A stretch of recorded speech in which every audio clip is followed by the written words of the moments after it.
Hello guys, what's up? I'm Brian here doing another video for you guys, and this time I'm talking about Transformers Robots in the Skies, Combiner Force, Collateral Damage, and this is episode 21 of the season. Now before we talk about the episode itself, I want to mention that I know these reviews haven't really been consistent, but whatever.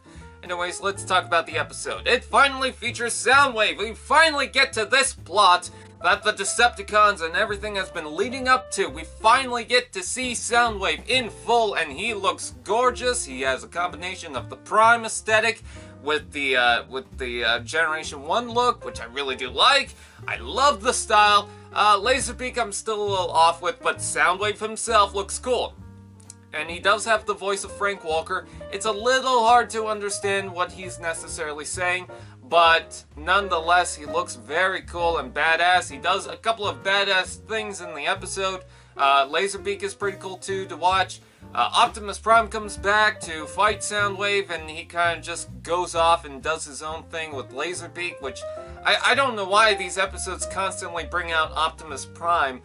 There was the episode on the moon, where they brought back Optimus Prime just to go off and do whatever else. I don't know.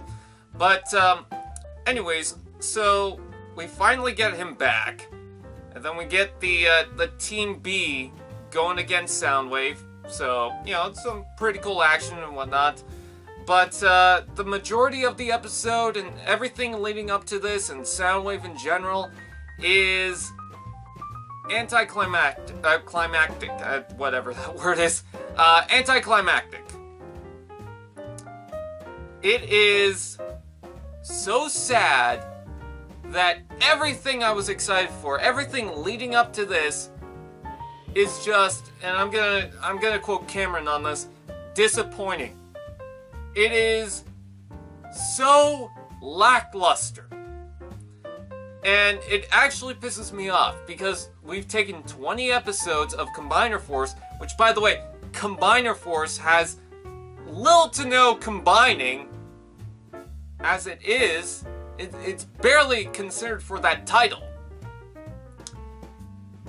And everyone was excited to see Soundwave return once again. You know, he was in Robots in Disguise beforehand. In fact, the previous episode, he was a little more badass. This is really disappointing. Oh, and don't even get me started on the side plot where Russell's TV is so important. It's so important that the cave that they've been in almost collapsed, and he's going after the TV. Okay. Soundwave ends up breaking the TV accidentally. Keyword accidentally, and people are giving them a hard time. Strong Arm's giving them a hard time. I think Strong Arm said like the worst lesson that I've heard from the show, and that was, well, the TV could be just as important as the mission. Yeah, object that you can replace so easily is just as important as possibly millions of lives. I don't know who's in the city. I don't know the radius of what this machine thing will do. Which, by the way, if you're wondering what Soundwave has been trying to do, he's been trying to get a connection. He's been trying to transmit a message to Megatron, which, ooh, Megatron turned. He's not really a Decepticon anymore. So that wouldn't really go so well. But they kind of make an excuse for it, because when this thing transmits, all life on this section of Earth or something will die out. So at least they have an excuse to stop it. But I just found it funny that every time Soundwave said, "Oh, Megatron is going to return, I'm going to bring back Megatron," I'm like, yeah, you're gonna be a little disappointed by that. And then there was this whole thing with the solar flares that, oh, yeah, the reason why, the excuse the Autobots made to get the people out of the city, Strong Arm contacts the mayor and tells him about solar flares, and there's a big solar flare thing. It's like that seems like a stretch, but it's amusing to see Grimlock try to do a lady's voice. That I did like. And it's enjoyable to see a whole building collapse on Optimus Prime. That was entertaining. And then we also have, what is it, High Test come in, and he kind of does that activator thing with Optimus Prime. You know, that's okay. Again, I'm gonna quote Cameron on this. This episode was disappointing. That's all I gotta say, is it's so disappointing. And not just the episode itself, the lead up to it.